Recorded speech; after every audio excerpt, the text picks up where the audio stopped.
In an era of fake news, and at a time when elections appear increasingly vulnerable to outside meddling, it can seem tougher than ever to keep citizens engaged in politics. Many people feel that traditional political processes no longer reflect what they want, and in many parts of the world, voting remains difficult, even dangerous. And if an election is subject to being hacked or rigged, why even bother? The systems are a small step toward establishing a new model of trust between government and society. That sort of creeping disillusionment has governments and transparency advocates from Taiwan to Argentina looking to technology to strengthen and simplify the political process. Their aim to make it easier for average citizens to participate in politics and to make their collective will both known and verifiable.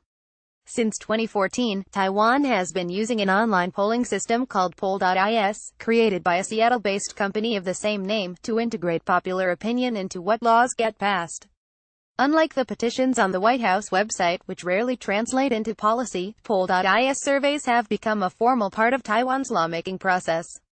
The surveys ask respondents to agree or disagree with a series of simple statements about controversial topics, whether a proposed trade deal with China is good for Taiwanese workers, for example, or whether Uber drivers should need taxi licenses, and the artificial intelligence software determines where there is the most agreement. Last year, Poll.is data helped the Taiwanese parliament decide how to regulate online alcohol sales and set rules for short-term rentals on platforms like Airbnb. Poll.is prompted citizens through an online survey to agree or disagree with a set of statements for or against regulations. I think Airbnb should pay taxes to the government of the place of business, for example, or I think we should limit the number of days you can Airbnb one's own residence. Respondents can also submit their own views in writing. When issues involve less tech-savvy stakeholders, the government holds an in-person deliberation with citizens and broadcasts it on Poll.is for countrywide commentary, as it did in the remote Hangzhou province in early 2017 when working to improve local access to medical care. Digital Minister Audrey Tang says Poll.is now partly sets the parliamentary agenda, with users submitting their own concerns for the appropriate ministry to resolve. Her government has promised to address any issue receiving more than 5,000 signatures on a Poll.is electronic petition. The challenge with online voting, of course, is ensuring that voters are who they say they are, and that they aren't otherwise gaming the system. In many parts of the world, where visiting polling stations carries a serious safety risk, online voting can seem like an easy solution, but virtual identities need to be verified to avoid voter fraud. In Brazil, the Ministry of Planning, Budget and Management, with support from Microsoft and tech startup Consensus, has already started testing a new system that can verify a voter's identity online. Digital Citizen platform is designed to allow people to do tasks such as register property online and securely share official documents across multiple government agencies. The system is a small step toward establishing a new model of trust between government and society, says Adrian Medeiros-Melo, head of the ministry's Information Technology Department.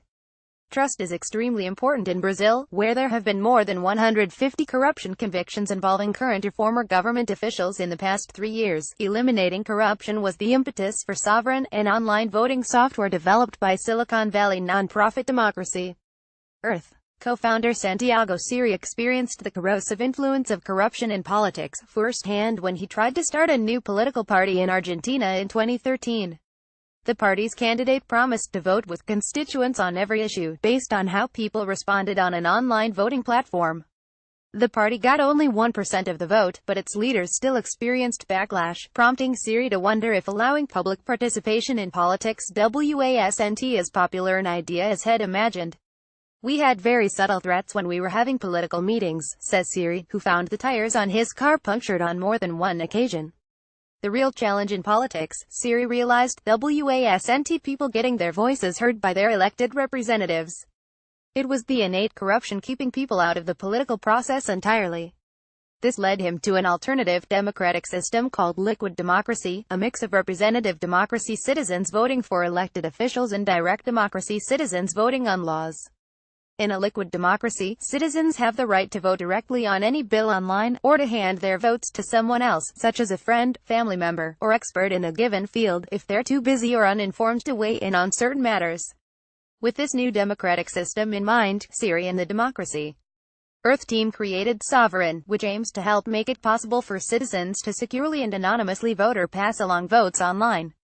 Sovereign software, like the Brazilian identification platform, is based on blockchain, the technology best known as the backbone of cryptocurrencies Bitcoin and Ether. Blockchain transaction logs are stored across several open book databases sealed by complex mathematical proofs, making them difficult to alter. Individual records can be audited by anyone, and they must match the other logs to be considered honest.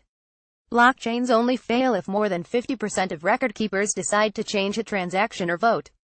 While not impossible, it's certainly more challenging than tampering with a centralized voting system that has few or no external audits and isn't open to outside scrutiny. By converting voter IDs to unique numbers, the sovereign blockchain keeps users anonymous. Anyone can verify their vote, but no one will know who made it, a key to eliminating voter suppression in a democratic system, the founder said. The Democracy Earth team says its software has already demonstrated the value of having the public's participation in politics. A year ago, when Colombian voters narrowly rejected a referendum on a peace agreement between the government and the communist FARC guerrillas, Sovereign allowed Colombians living abroad to cast symbolic votes through its system, voting on each item in the agreement separately, instead of giving a simple yes or no to the whole accord. Per the Sovereign votes, there was only one aspect of the referendum that the population overwhelmingly disagreed with: allowing political participation of the FARC guerrillas in legislature. Siri said he believes that if the public could have been part of the policy conversation when the referendum was drafted, instead of just participating in a up or down vote, that provision might have been eliminated and the referendum could have passed. In November, Colombia's Congress approved a revised agreement. Of course, bringing public dialogue into the policy process isn't necessarily a cure-all for democracy's woes, even in a small and open government like Taiwan's. The process itself requires a whole new set of safeguards, says Tang, who's working on an 8-year plan to modernize the country's political process by creating a secure, accessible online space where citizens can participate. Besides adding transparency to government dealings, Tang posts all of her interviews and meeting transcripts online so anyone can read them. The Taiwanese government is investing in the technology needed to make digital policymaking possible. When the public servants trust people this way, through transparency and participation, as Tang explains, perhaps some people will start to trust the public servants as partners. I think it will take a generation or so for the government to trust people by default, she says. Marissa Megan is a Brazilian-American freelance travel writer who has spent the last 10 years exploring the untouched corners of Central and South America. She is currently based in Portugal.